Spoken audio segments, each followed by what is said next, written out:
Seorang pria berkacamata terjun bebas dan mendarat di sebuah kota yang bernama Pri-City. Pria berkacamata itu boleh melakukan apapun semau mereka, misalnya melakukan segala macam misi, bahkan merubah rambut dan pakaian keren. Dan hukum bukanlah hukum bagi mereka, melainkan hanya sekedar saran ringan. Beralih ke sebuah teller bank yang bernama Guy. Seumur hidupnya ia tinggal di Pri-City. Setiap pagi, Guy menjalani rutinitasnya dengan penuh semangat, mulai dari minum kopi kesukaannya dan menyapa teman-temannya. Hingga ia berharap bisa membeli sepatu dambaannya. Selain itu, Guy mempunyai teman di tempat kerjanya yang bernama Buddy. Guy merasa hidupnya sangat sempurna meski tanpa pendamping hidup.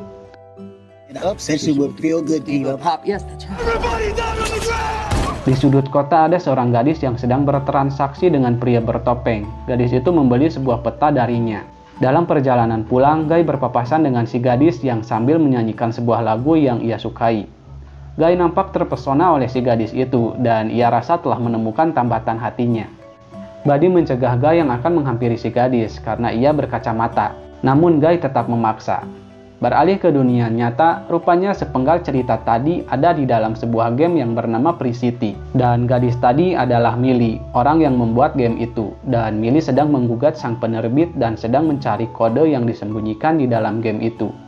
Kembali ke Guy, ia menjalani hari-harinya. Namun kali ini Guy menolak kopi yang biasa ia minum dan ia ingin mencoba cappuccino. Karena hal itu, sudut pandang semua orang tertuju kepadanya. Namun Guy berkata bahwa ia hanya bergurau. Dan semuanya kembali normal.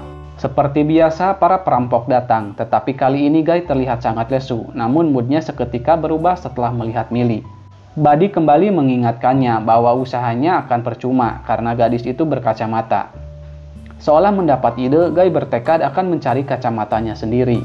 Ia pun menghampiri si perampok dan berusaha mengambil kacamatanya, dan tanpa sengaja, Guy membunuh karakter itu.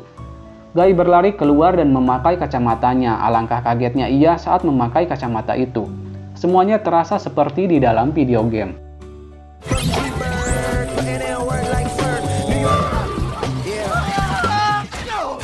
Beralih ke dunia nyata, Ki merasa aneh bagaimana karakter non-pemain atau NPC bisa mengambil kacamata dan membunuh seorang player. Dan tak ada yang bisa memakai skin di avatar para pemain. Nah, jadi si Ki dan Mouse ini bekerja di perusahaan yang menaungi game itu, dan sekarang mereka akan memburu Guy. Di dalam dunia game, kini Guy bisa membeli sepatu yang ia dambakan, dan rupanya ada pintu rahasia di seberang jalan, yang hanya bisa dilihat oleh pengguna kacamata. Lalu datang Ki dan Mouse dan mereka menanyakan bagaimana Guy bisa mendapatkan skin itu, dan ia tidak boleh meretas avatar NPC. Namun Guy hanya kebingungan atas apa yang dituduhkan kepadanya, dan Guy disuruh untuk membuka semua skinnya. Karena tidak mau mengaku, Guy pun diserang oleh Ki dan Mouse. Lalu Guy berlari ke atas sebuah gedung, dan rupanya sepatu yang ia pakai bisa mempunyai kemampuan untuk melompat 3 kali lompatan.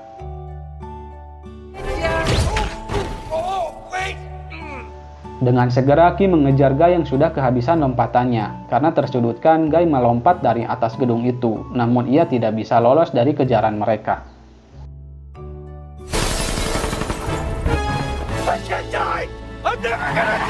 Setelah itu, Ki merasa aneh meski mereka membunuh si baju biru, namun jumlah pemain daring tak berubah. Mouse rasa itu hanya kesalahan, dan ia menyarankan jangan memberitahukan bos mereka yang bernama Anwan. Selain itu, Anwan sedang fokus meluncurkan sequel. Lalu Mouse bertanya, kenapa Ki mengurusi masalah keluhan, padahal dirinya adalah seorang perancang game indie. Dan Ki menjawab bahwa saat ini dirinya sedang menjadi seorang yang gagal. Di dalam sebuah wawancara, ternyata Ki dan Millie adalah partner kerja yang membuat game Life Itself, yang dimana orang tidak memainkannya dan mereka hanya melihatnya tumbuh. Serta di mana karakter ciptaan komputer bisa berinteraksi dan berkembang. Selain membahas masalah game, rupanya Millie sangat menyukai kopi, dan Ki lebih menyukai kode. Baginya kode bukan hanya sebuah angka, melainkan pesan yang tersembunyi, dan game mereka akan dirilis oleh Konami, salah satu penerbit terbesar di dunia. Tanpa sepengetahuan Ki, Millie masuk ke rumahnya. Millie datang ke sana untuk meminta bantuan Ki. Setelah Anwan mencuri engine Al mereka untuk dipakal di game shooternya yaitu Pri-City, Millie meminta Ki untuk berhenti melindunginya dan bantu ia untuk mengalahkan Anwan. Dan Millie mempunyai petunjuk di sebuah klip rumah simpanan seorang gamer. Namun Ki malah menyuruh Millie pergi. Kembali ke Guy, kali ini ia mengganti pakaiannya dan Millie juga melanjutkan misinya. Millie dikagetkan Guy yang juga berada di sana dan Guy menerangkan bahwa mereka pernah bertemu. Tiba-tiba suara tembakan bersautan dan Millie lebih memilih melarikan diri ketimbang melanjutkan misinya. Ia kembali ke markasnya dan menjelaskan bahwa dirinya sedang sibuk mencari sesuatu dan Guy berniat ingin membantunya, namun level mereka jauh berbeda. Millie pun memberitahukan Guy jika ia ingin menaikkan levelnya, ia harus mencari poin dan senjata serta uang. Semua itu bisa dilakukan dengan kejahatan. Namun Guy lebih memilih untuk menjadi orang yang baik, dan jika levelnya sudah mencapai level 100, maka Guy bisa kembali menemui Millie. Guy pun memulai misinya, yang pastinya banyak hal yang harus ia pelajari terlebih dahulu. Karena pencapaiannya yang sangat signifikan, Guy menjadi populer di kalangan para gamer.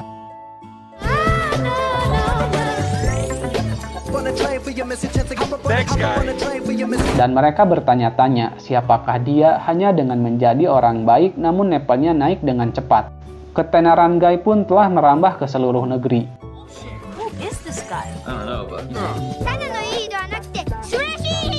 Who is he or she indeed? Guy menemui Buddy dan memberitahukan bahwa kehidupannya telah berubah setelah bertemu Millie dan kacamata yang ia pakai. Saat ada perampok, Guy mencoba mengambil kacamatanya dan menyuruh Buddy untuk memakainya agar bisa merasakan sebuah keajaiban. Namun Buddy menolaknya, tetapi jika ia berubah pikiran maka datanglah kepadanya. Di kantor Sonami, Ki mendapat pesan dari Millie bahwa buktinya memang ada di rumah itu dan ia tidak bisa melakukannya sendirian. Lalu Ki membantunya. Setelah dicek, sang pemilik rumah sedang melakukan misi dan Millie mempunyai waktu 5 menit saja. Ki pun mencuri kode si pengguna dan membuka jalan untuk Millie. Setelah Millie mengambil klip video yang ia cari, tiba-tiba alarm berbunyi dan para pengawal berdatangan. Namun tak berselang lama Guy pun datang membantu Millie. Dalam beberapa kesempatan, Guy hanya bisa terpaku menatap Millie yang sedang melakukan perkelahian. Karena serangan datang bertubi-tubi, mereka berdua pun memutuskan untuk melarikan diri meski tanpa hasil. Anwan sang bos datang dan ia sudah mendapat berita tentang NPC berbaju biru. Anwan ingin ia tetap dipertahankan dalam game karena orang-orang menyukainya. Dan Anwan ingin menggunakan skinnya di Pre-City 2. Rupa-rupanya tidak akan ada karakter yang sama di sequelnya. Serta Ki mendapat banyak komplain dari pengguna karena gamenya sudah dipenuhi bug dan Ki berpendapat mereka bisa membuat game orisinil. Namun Anwan menolak usulannya karena sequel lebih menguntungkan untuknya. Anwan juga mempertanyakan kenapa Ki tidak mau pindah ke pemrograman dan Ki rasa ia sudah nyaman dengan pekerjaannya yang sekarang.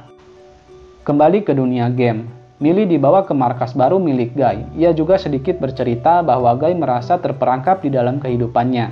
Namun semua berubah setelah bertemu dengan Millie. Lalu Millie bertanya siapakah Guy yang sebenarnya. Ia naik level dengan sangat cepat dan bagaimana ia melakukannya, apakah Guy bekerja di Sonami atau punya orang dalam, dari mana ia mendapatkan skin itu.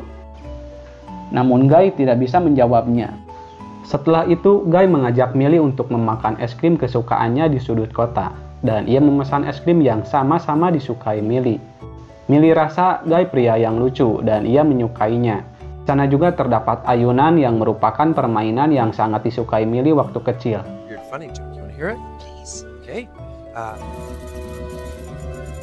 Kembali ke Millie, ia merasa aneh kenapa hal-hal yang Millie sukai bisa terjadi di dalam game itu saat bersama dengan Guy. Dan Millie pun menceritakan sedikit kisah hidupnya kepada Guy.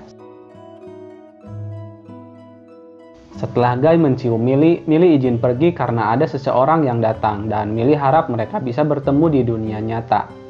Rupanya Ki datang ke rumah Millie dan Ki memberitahukan bahwa kode mereka memang ada di Pre-City. Dan kode itu bekerja, bahwa game mereka live itself di mana karakter akan tumbuh dan terasa nyata itu terjadi. Itulah kenapa Pre-City sangat realistis dan orang-orang sangat menyukainya. Tetapi kode yang mendasari di dalam gamenya sama, yaitu kode mereka. Dan Guy telah berkembang lebih jauh dari yang mereka kira. Millie sempat tak percaya bahwa Guy yang ia kira seorang peretas yang memakai skin NPC ternyata adalah algoritme yang mengira dirinya hidup. Kesimpulannya, ia adalah kesadaran buatan pertama yang nyata. Bukan hanya itu, semua NPC mempunyai kehidupan masing-masing. Parahnya lagi, cinta Millie terjebak di dalam game dan ia menyukai Guy. Lalu Key menunjukkan tentang Pre-City 2 yang bukan pembaruan melainkan penggantinya. Jadi saat Pre-City 2 diluncurkan, maka tidak ada lagi Guy dan semua bukti kode mereka akan terhapus. Tetapi masih ada harapan. Mereka bisa menemukan build asli mereka di dalam game dan itu akan membuktikan bahwa Anwan memakai kode mereka tanpa izin. Dan waktu mereka hanya tersisa 48 jam. Millie pun kembali ke dalam game dan mengajak Guy ke sebuah tempat para lobby pemain. Dan ia memberitahukan bahwa Guy hidup di dalam sebuah dunia game, sementara Millie adalah seorang pemain, sedangkan Guy sesuatu yang disebut NPC. Itu sebabnya Guy tidak bisa meninggalkan Pre-City. Guy hanyalah sebuah karakter non-pemain, seseorang yang dirancang agar gamenya lebih seru untuk orang yang asli. Guy bertanya-tanya kenapa Millie menceritakan semua itu kepadanya, dan Millie pun menjelaskan bahwa dalam 2 hari gamenya akan dimatikan selamanya. Semua orang di dalamnya kecuali pemain akan lenyap. Guy nampak kecewa setelah mengetahui kebenaran tentang semuanya, bahwa mereka berdua tidak bisa bersama. Lalu Guy pun pergi ke sebuah pantai dan melemparkan sesuatu ke arah laut, namun di sana ada sesuatu yang membatasi dirinya dan laut itu. Guy pun pergi ke rumah Buddy dan meminta sebuah wejangan darinya. Dan inti dari percakapan mereka, meskipun mereka tidak nyata, tapi momen yang sedang mereka jalani adalah nyata dan tidak ada yang sia-sia. Setelah itu, karena Buddy mengenal semua satpam yang ada di game itu, ia bisa dengan mudah masuk ke rumah penyimpanan klip video. Tanpa diduga, si playernya adalah penggemar berat Guy, dan Guy dipersilahkan mengambil apapun yang Guy mau. Sebelum itu, Guy diminta untuk mengucapkan slogan si pemain, agar penontonnya tergila-gila jika Guy mengucapkannya. Setelah selesai, Guy pergi ke markas Millie dan memberikan klip videonya. Orang-orang di luar sana semakin menyukai Guy dan mereka ingin karakternya tetap ada. We should all be more Cute guy, and not just the face, but like the whole thing. Di sisi lain, Anwan geram karena awal penjualan Pre-City 2 menurun, sementara itu peluncurannya tinggal sebentar lagi. Sekarang Guy membawa pengaruh buruk bagi waralabanya dan Anwan ingin Guy di-boot. Namun Key memberitahukan bahwa Guy bukan player melainkan NPC. Lalu Moss memberikan saran bagaimana jika mereka meribut servernya agar Guy menjadi karakter non-pemain biasa. Meski Key terus menentangnya, namun apa daya keputusan ada di tangan atasannya. Saat Millie sedang menyaksikan build asli miliknya dan bukti kode mereka ada di dalam game, tiba-tiba waktu seolah terhenti, dan game Pre-City menjadi offline. Kembali ke Guy, ia menjadi NPC seperti pada umumnya. Lalu Millie datang untuk menyadarkan Guy, namun Guy rasa ia tidak mengenali Millie.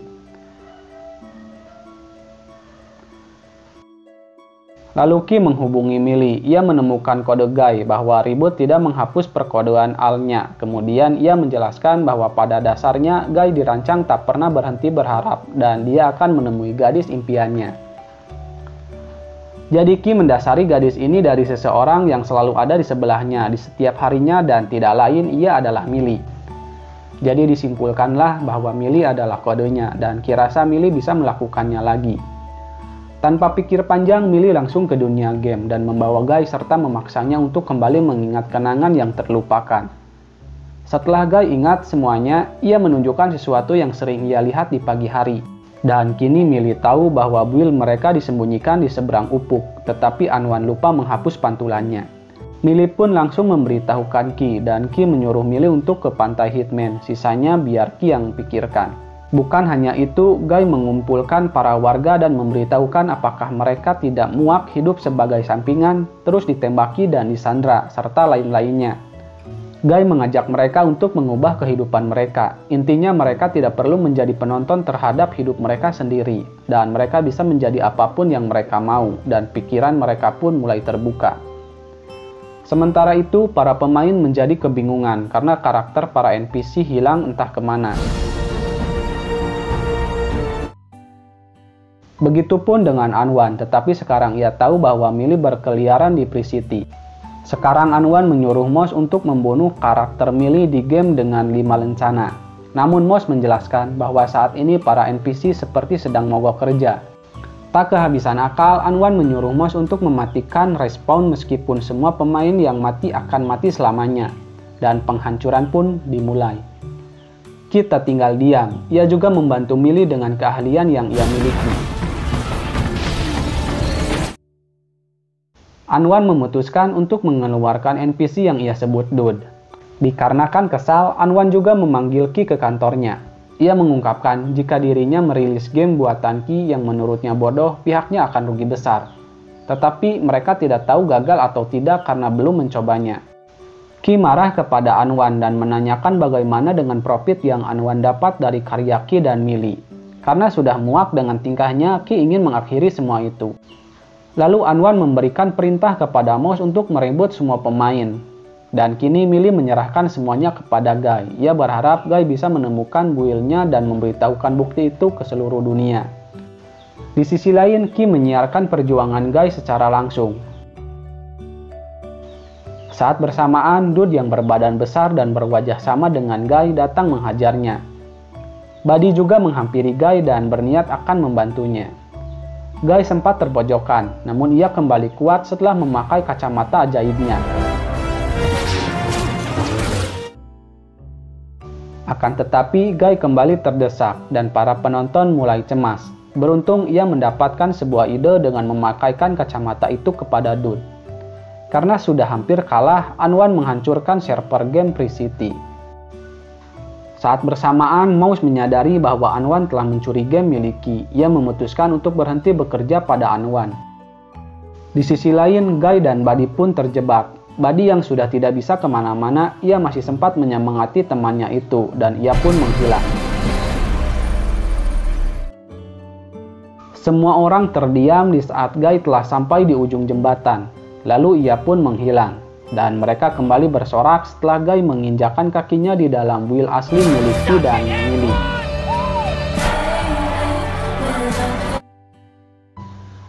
Sekarang Anwan telah kalah dan gugatan Millie kemungkinan besar akan dimenangkan olehnya. Saat Anwan akan menghancurkan server terakhir, Millie membuat kesepakatan bahwa Anwan punya hak kode Millie dan mendapat seluruh profit. Asalkan Millie diberikan semua yang tersisa dari Free City. Millie ingin membangun dunianya sendiri dari situ. Dan tak berselang lama muncul sebuah berita bahwa Anwan telah menjadi titik bidik pihak kepolisian. Di sisi lain, game indie Free Life banyak diminati para gamer.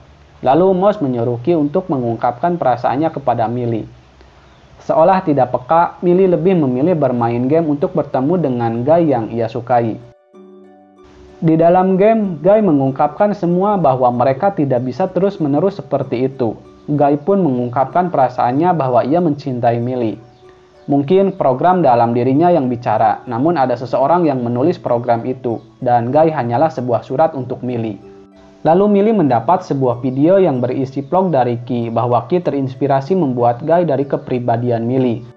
Ia menuangkan semua yang Millie sukai. Seolah tersadar, dengan segera Millie menghampiri Ki yang sedang membeli sebuah kopi. Dan sekarang perasaan Ki telah sampai kepada Millie.